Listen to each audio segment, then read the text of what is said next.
Today I want to take a look at how to back up your PowerAutomate MS Flow.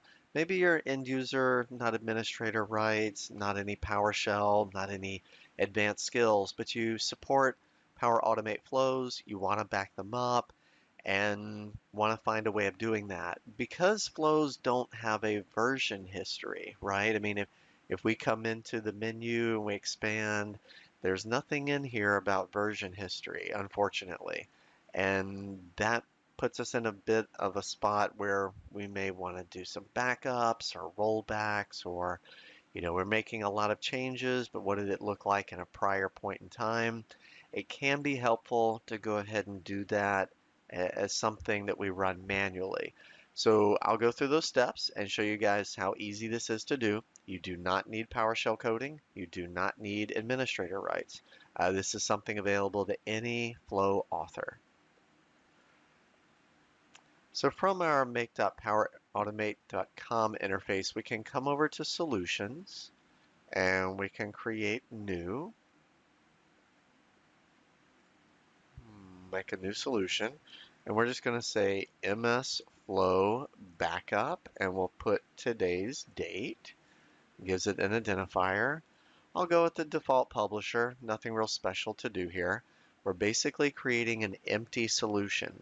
Now, a solution has pointers to flow, but it does not contain a copy of the flow. It is a pointer or a reference. What that means is we can add existing objects. So if we come over here to Automation and we do Add Existing Automation Cloud Flow, this is where we add our existing MS flows to easily make a backup.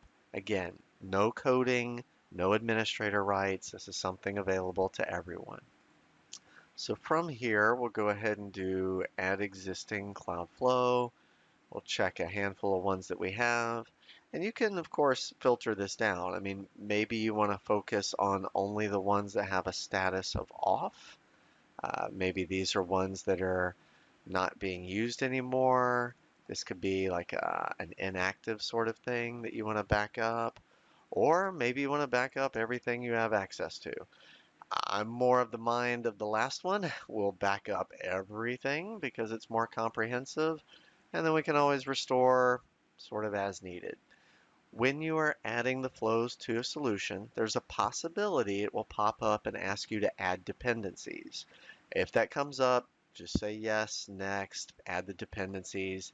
Sometimes that'll bring in extra objects over here, maybe things like connection references or other objects that we have some sort of dependency, something that depends on. So with all of that in place, we'll come to the overview screen and do export. There's really not a lot more to it. From the overview screen, we'll click export at the top, and this will export to a zip file offline. And this gives us a way to make a backup and do that safely. So that's how we export offline. And with that, we have everything ready to export. We'll go next. There we are. This is the prompt about adding the required components. So these are other dependencies. May not work as intended. It is recommended to add. There we go. So we're going to say yes and add to solution. Very good. Checking for any missing components. Let's do kind of a safety check. Checking for any dependencies.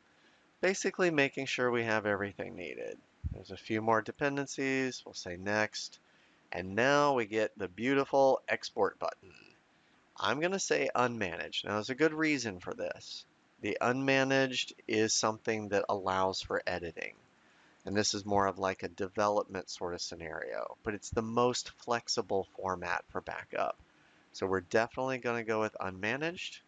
We'll hit export. It says preparing to export. It says currently exporting solution. We have a status bar up here. And eventually what will appear is a download button. And that's going to give us our zip file for offline.